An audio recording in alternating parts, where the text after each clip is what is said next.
ओ आवरा की पटपट, अजून धुणं धुवायचंय, भांडी घासायचे, स्वयंपाक करायचाय.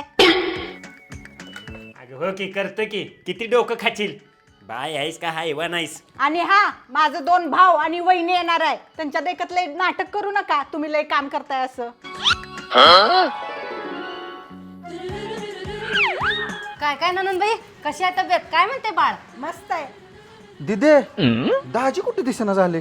त्यांना दुसरं काय काम आहे, झोपले असतील वर तोंड करून. दिदे कामाला गडी बी ठेवलास वी? ए दाजी आहे मी. बरोबर दिदी आहे. तुला सगळ्यात महत्त्वाचं सांगतो, प्रेग्नेन्सी पिरियडमध्ये काळजी काय काय घ्यायचं. कच्चे शेंगदाणे खायचं, पालक मेथी खायचं, सफरचंद खायचं आणि मस्त राहायचं. मग दादा ही सगळं खायचं असतंय, तर मग खायचं काय नसतंय? नवऱ्याचं डोकं.